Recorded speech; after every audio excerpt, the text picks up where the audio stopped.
Hello, everybody, and welcome back to the Summer Kids Club. Today is Monday, and we are coming to you today with the hot topic of the benefits of pretend play. How are all of you guys, though, before we get started? I hope you guys all had a wonderful weekend. I hope you guys had the opportunity to try some of those wonderful activities we posted last week. We even posted some recipes, and we had some really educational videos that Larissa and I did about the benefits of being physically active, empathy versus sympathy. We've been talking and covering a lot of topics, and I hope that you guys have been able to, watch some of those videos, perhaps share some of those videos. They're educational, but they're more laid back. So we're trying to talk with you, not at you. And make sure that you guys are included in the conversation. So if you guys have watched those and have questions, go ahead and leave them in the comment boxes below. Or if you guys are just enjoying the videos, let us know. We would love to hear your feedback. But like I said, today we're going to be talking about the importance of pretend play, also known as imaginative play. Sometimes it coincides with dramatic play, and why it's important for kindergarten readiness and what your children are learning while pretending. So oftentimes we think playing is just physical and outdoors, but there's lots of varieties of play, and children learn through a multitude of ways. And today we just decided we'll kind of deep dive into this one a little bit and expand upon it for you guys. So I'm just reviewing my notes here. So really quickly, I just, wanted to say like what pretend play is. So it's when children dress up and pretend to be different characters, or perhaps they act out roles of what they've seen in their lives, such as interactions between parents. So sometimes in the classroom, in our dramatic play areas, we'll see kids role playing as mom or role playing as dad. And if you have seen the little toy babies that we have, they'll acquire those materials to kind of coincide with whatever game they're imagining, whatever roles that they're playing. And oftentimes you'll see kids delegate out roles, which is something we'll get into as well, and the benefits of delegating, right? Pretend play allows for children to act things out that they have either seen in real life or on TV. Also their experiences that they've gone through. One important benefit of pretend play that research has identified is that it enhances a child's cognitive development and their creativity. So these are some of the benefits, and these are just a few because it really touches on all the domains of learning. So just to recap, the domains are, physical, motor, cognitive, social, emotional, language and literacy, social studies, and science. So they are touching on a lot. Children immerse themselves in the imaginative game, exercising their brains to think creatively. So using imagination is a cognitive skill, and this is why their cognitive abilities increase, because they're firing and wiring those neurons, and they're learning to think critically and make critical decisions. And it's so interesting because it's something as simple as pretending and imagining a game and creating something that they are using that cognition to problem solve. So oftentimes you'll see children climbing trees, or you'll see children running around the playground, for example, and you're hearing little bits of their conversation, and they're like, how are we gonna save him? We gotta use this, and we gotta use that, and oh no, he's in jail. You'll hear the most random conversations, but that's them stating their problem, and then the other, then finding a solution collaboratively on how they're going to get their friend out of jail.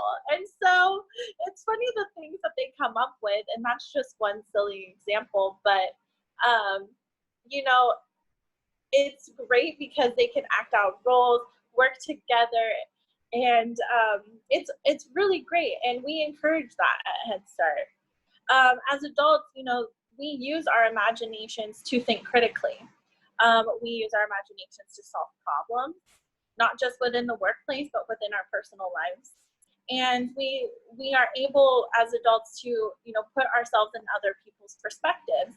And playing through pretend allows children to put themselves in another person's shoes, which I'm going to mention a little bit more throughout this. You might hear me repeat a couple of different strong points here. Pretend play supports the social emotional development of your children.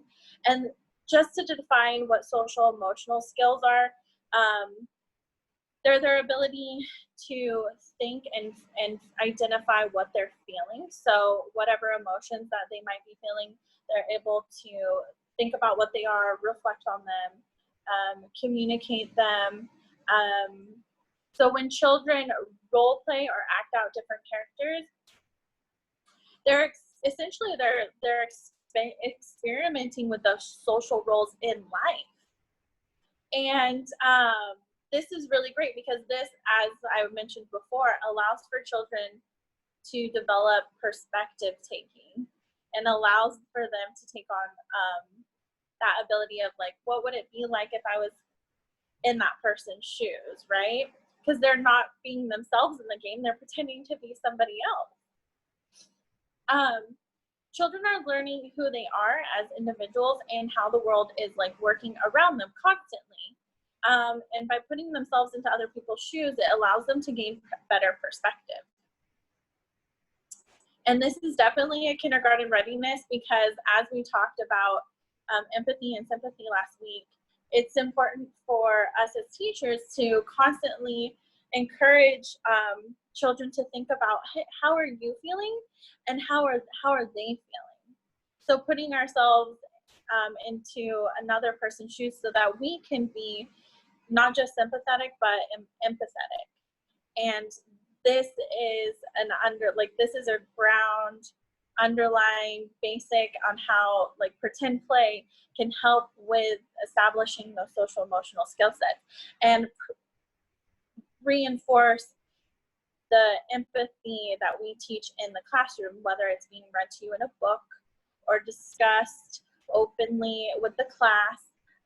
But it allows for them to practice what they're learning in those situations outside with their friends or even inside with their friends, so depending on, you know, where they're pretending. Sometimes it's in the dramatic play area, and they're able to dress up in certain costumes and have you know, maybe the kitchen is there, maybe the little baby's bassinet is there, and sometimes outdoors, you know, they're like riding bikes and, you know, running around playing like car race.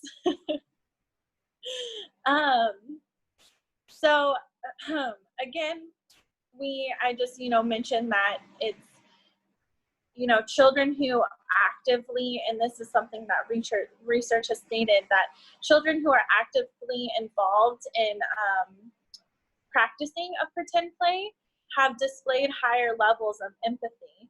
And so that's, you know, that could say that's more correlational than causation, but it's there.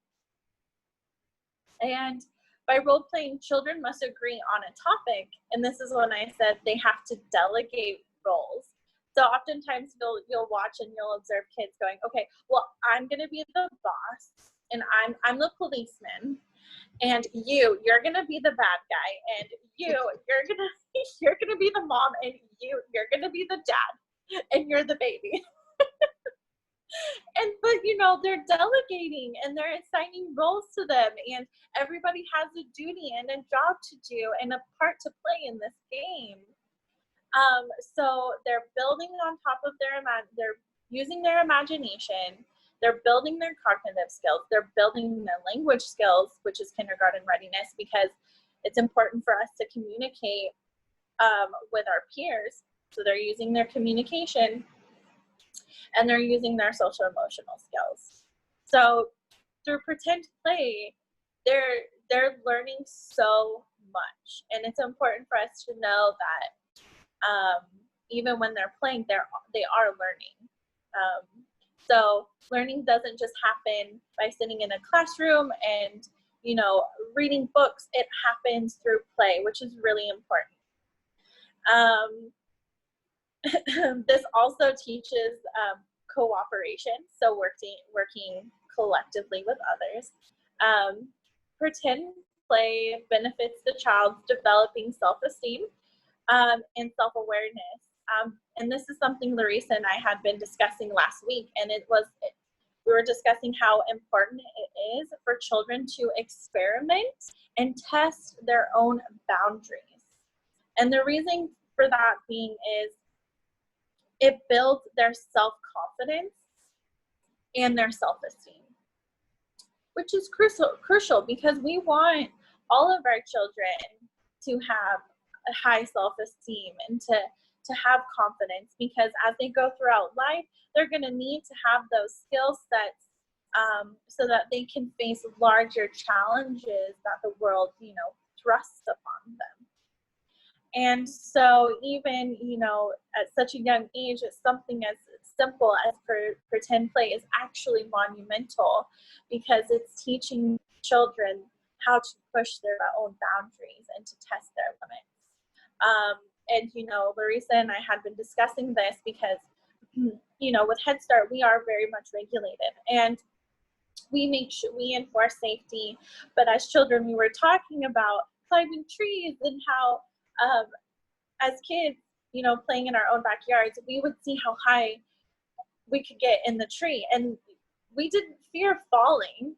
Yeah, I think we knew it was a risk. And, you know, if you fell, yes, that would hurt, but you would learn from that experience. And most of the time, I mean, I can say I've never fallen from a tree, luckily, but it taught me to test my own boundaries. And Larissa was using that example as well, as like, that's how we learn to see how far we can push ourselves. And when we make it to the top, that feeling, that elation that we get of, I did that. I was scared, but I persevered and I was brave, and I did that all by myself. And I mean, that's a bigger example. And of course, at Head Start, your children will not be climbing trees. Let me just make a note of that, because I know that my director would be like, say something. But no, your children will not be climbing trees. But that's just an example from our own childhood experiences. And children don't have to climb trees to test boundaries. That's just an example. But they're constantly testing their own boundaries while playing together. And if they don't like something, or they're not ready to take that step, they're learning. Part of pretend play is learning to have that social emotional recognition. Okay, like I'm fearful, I don't want to do this, and using their language skills to express, hey, I'm fearful, I'm not comfortable with this, I don't want to do that. And that's okay. And that's wonderful, because they're expressing themselves and they're using so many different skill sets that they've been learning in the classroom and at home, right? To communicate what it is they're feeling. And that's what we want, because like we said, when they progress throughout school, they're going to need to be able to clearly say what they're feeling and communicate with their teachers as well, because expectations will become higher, right?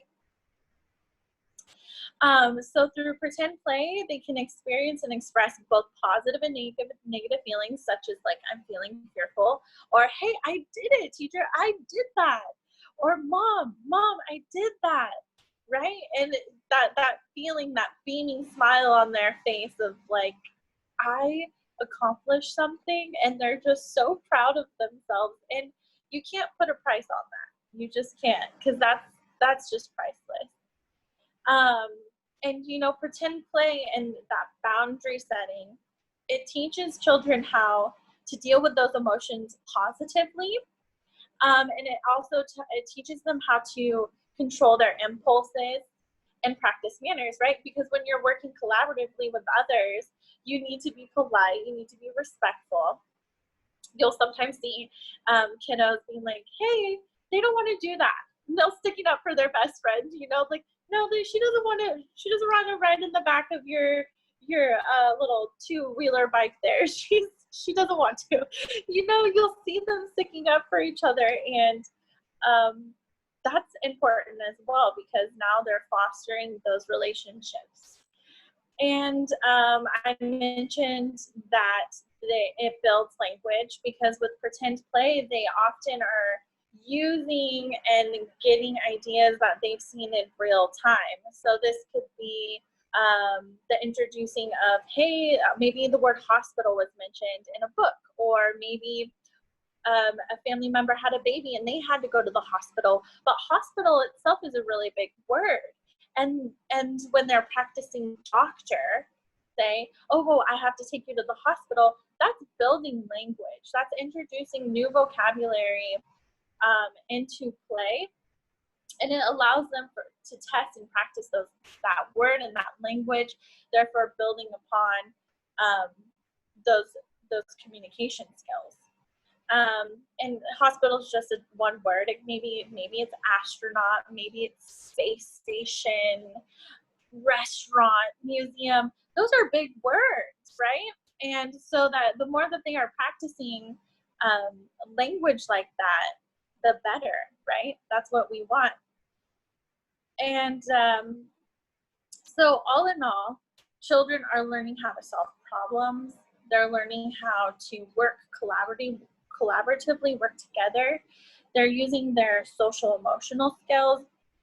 They're identifying feelings and expressing themselves. They're testing boundaries. They're building their cognitive development of how they're going to solve a problem. And they're using their imagination, because that stick could be the tool that they need to get the treasure out of the ocean, or maybe it's a sword, or maybe it's a microphone. We don't know, but they're making it up, and they're imagining a tool that they need to use to solve a problem, right? And that is wonderful. That's what we want, because Larissa, and I'll have her mention this, but she was telling me about an article that she had read about toys that come with all the bells and whistles.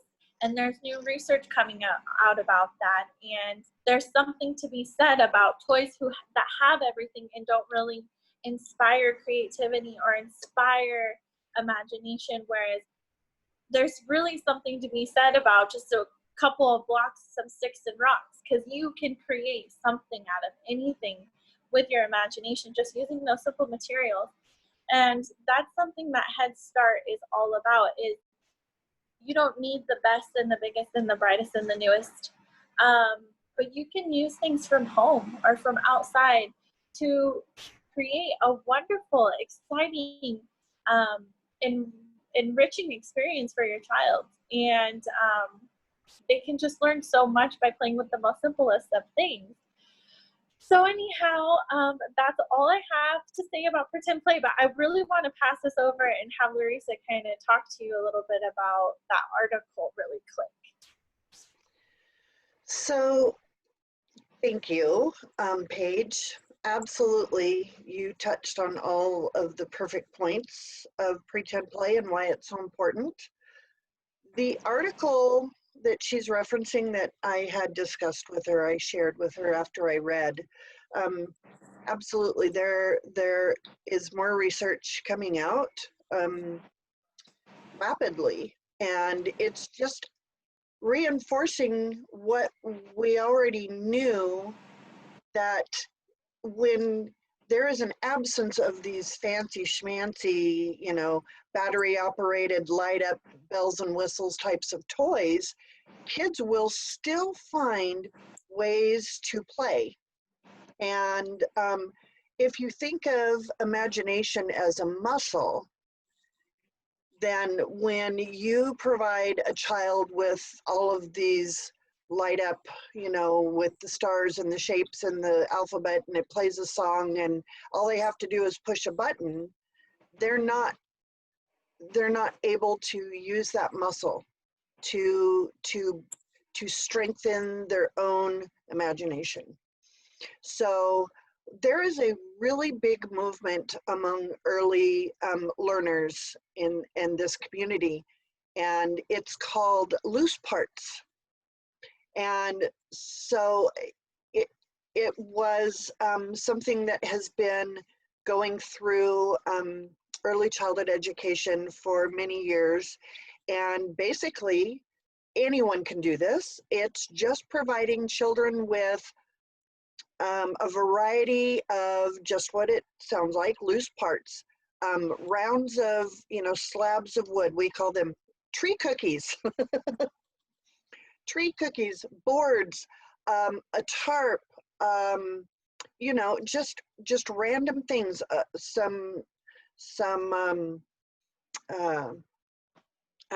road cones or what it, don't go stealing those off the highway, but whatever you can get your hands on, things that they can put together and build a fort or create a veterinarian's office or whatever their imaginations can do for them. And it's also a great way to recycle and reuse materials. Cardboard boxes are one of the best items to give a child to promote imaginative play. I mean, how many of us haven't taken a cardboard box and made it into a rocket ship or a fire truck or whatever? So those are great. And when you can provide children with things like that, they can build upon their imaginative process for days. And as long as that process is being worked and strengthened like a muscle, it will be very strong. And we know that going into kindergarten, children who already have the ability to, like Paige was saying, problem solve, and very much so. If you can imagine having some cardboard boxes and maybe some 2x4s and some tree cookies out in your backyard, and children are trying to work together to build something, but maybe that board isn't quite long enough, so they have to solve that problem now because they have a vision of what they want to build, and now they need to figure out a way to get it done. And it's good that they come across challenges because it will increase that strengthen that ability to creatively come up with a solution. I will look for that article and post it. Yeah, I'll post it in the comments of this video, I hope, if I can find it. That would be awesome, because I thought that was just so excellent. And I like that you mentioned to our listeners that you can use anything out of recycled materials, whether it's a box or a cardboard paper towel holder. Yeah. I mean, the options are endless. Okay. All right. Well, that's it, Larissa.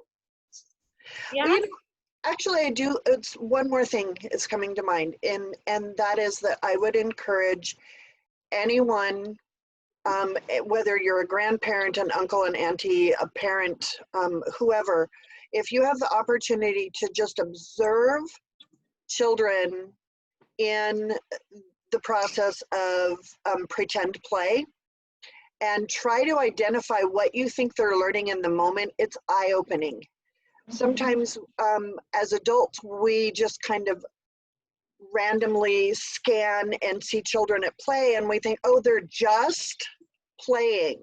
They're just playing.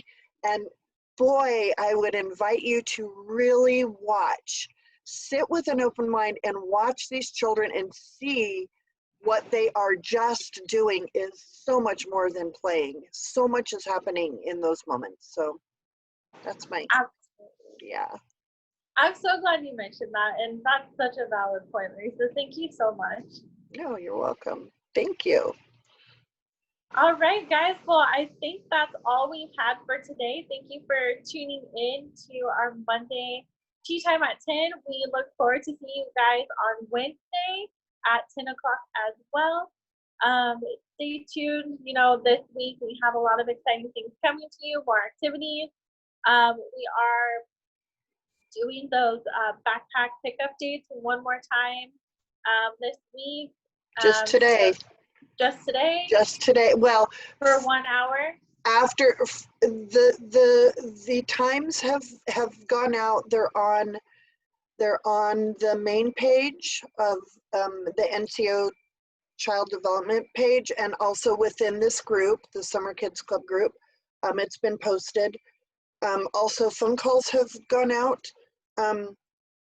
If you didn't receive a backpack through either of the in-person pickup days, you can always come during business hours, during work days, weekdays, to 550 North State Street from our central office, and you can get a backpack there if your child is eligible. Thank you for mentioning that. Thank you. Oh, no, thank you for letting us all know. So get your backpacks, guys. We'll see you Wednesday. Bye.